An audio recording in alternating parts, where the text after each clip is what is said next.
Magandang hapon sa ating lahat na ito update sa magiging lagay na ating panahon. Patuloy pa rin nakakaapekto ang northeast monsoon o amihan sa buong bahagi ng Luzon. May dala pa rin po itong maulap na kalangitan na may kasamay hina hanggang sa tamtamang mga pag-ulan sa bahagi po ng Cagayan Valley, Cordillera Administrative Region, pati na rin sa Aurora, Quezon at sa Camarines Norte. Pero dito sa atin sa Metro Manila, pati na rin po sa nalalabing bahagi pa ng Luzon, ay generally maaliwalas sa panahon po o bahagyang maulap hanggang sa maulap yung ating kalangitan na inaasahan na kung saan sa madaling araw o sa early morning ay posible pa rin po tayo makaranas ng mahihina mga pag-ulan o mga pag-ambon epekto ng amihan. Sa bahagi naman po ng Visayas at Mindanao, maaliwalas sa panahon din po ang inaasahan natin dyan ngayong hapon hanggang mamayang gabi. Ngunit may mga tsansa pa rin po ng mga dagliang pag-ulan, lalo na sa bahagi ng Eastern Visayas, Caraga at Davao Region. Wala tayong minomonitor ngayon na low pressure area o bagyo na posibleng makaapekto sa ating bansa. At para po sa magiging lagay na ating panahon bukas, bahagyang hihina yung epekto ng amihan na kung saan ay magdadala pa rin po ito ng makulimlim na panahon maghapon na may kasama po may hina hanggang sa tamtama pag-ulan sa bahagi po ng Cagayan Valley, Cordillera Administrative Region, pati na rin sa Aurora.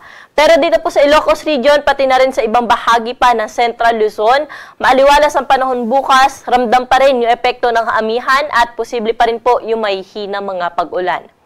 Dito naman po sa atin sa Metro Manila, pati na rin po sa ibang bahagi pa ng Luzon, ay generally maaliwalas din po ang panahon na inaasahan bukas, ngunit may mga chance na po na mapanandali ang buhos ng ulan sa hapon at sa gabi, dala ng localized thunderstorm. Temperatura natin bukas dito sa Kamaynilaan ay nasa around 23 to 32 degrees Celsius. Sa Baguio City, nasa around 14 degrees pa rin yung minimum temperature bukas at aabot lamang sa 23 degrees Celsius yung maximum temperature. Sa mga pupunta naman ng Tagaytay, 21 to 28 degrees yung agwat ng temperatura. Sa Lawag, 21 to 32 degrees yung agwat ng temperatura bukas o 21 to 32 degrees at sa Tugigaraw naman dahil nga maulap pa rin po bukas, nasa around 21 to 28 degrees Celsius lamang yung magiging agwat ng temperatura. Samantala sa Legazpi ay nasa around 24 to 31 degrees Celsius. Dumakanaw po tayo sa Puerto Princesa at Kalayaan Islands na kung saan by tomorrow ay aabot po sa 32 degrees yung pinakamataas na temperatura. Sa mga kababayan naman po natin sa Kabisayaan, wala po tayo naasahan na malawak ang mga pag-ulan bukas kaya magpapatuloy yung kanilang naranasan na maaliwalas sa panahon, lalo na po sa umaga hanggang tanghali pero pagsapit ng hapon hanggang sa gabi, posible pong may mga kaulapan na mabuo na magdulot ng mga panandali ang buhos ng pag-ulan, dala nga po ng easterlies. Temperatura natin bukas sa bahagi po ng Metro Cebu ay 26 to 32 degrees Celsius.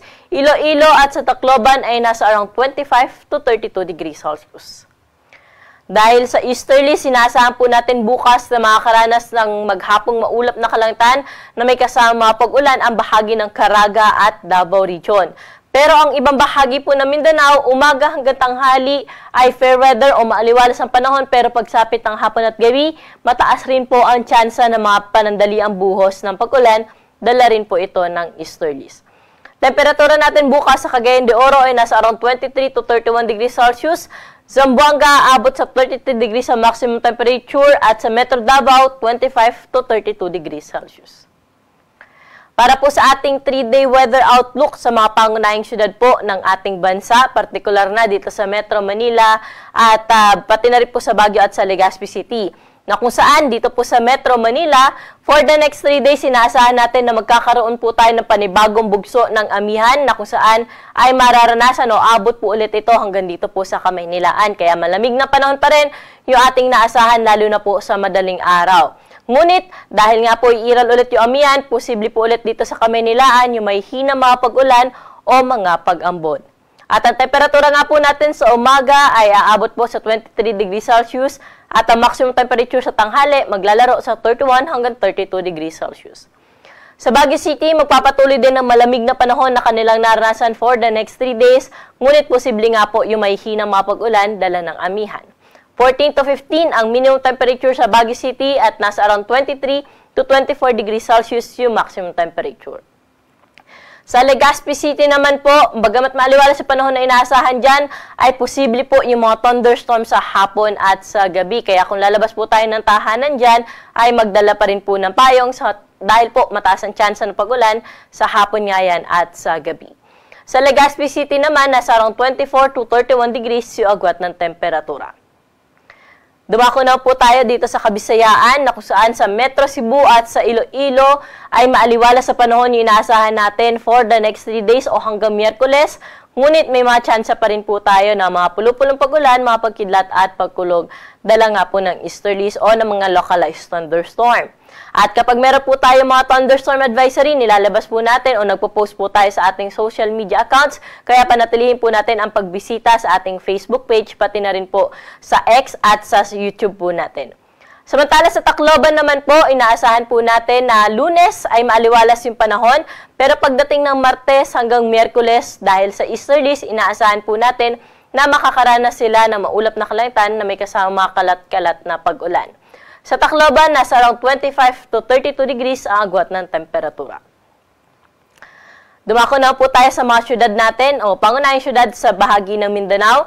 Sa Metro Davao, Cagayan de Oro at Zamboanga City, for the next 3 days, wala po tayo naasahan dyan na malawakang mga pag-ulan at magpapatuloy po yung kanilang naranasan na maaliwala sa panahon sa umaga hanggang tanghali. Pero pagsapit ng hapon at gabi, expect na po natin yung mga panandali ang buhos ng pag-ulan. Metro Davao, nasa around 24 to 32 degrees agwat ng temperatura. Cagayan de Oro, 24 to 32 degrees din. Pati na rin po sa may Zamboanga na kung saan aabot sa around 33 to 34 degrees yung maximum temperature. Sa mga kababayan po pala natin na maglalayag, wala po tayong gale warning na naktaas sa anumang baybayin na ating karagatan, kaya malaya po sila makakapalaot sa anumang bayhagi po ng ating baybaying dagat. At ang araw po natin dito sa Kamaynilaan ay lulubog sa 5:49 ng gabi at muli po itong sisikat bukas ng 6:25 ng umaga.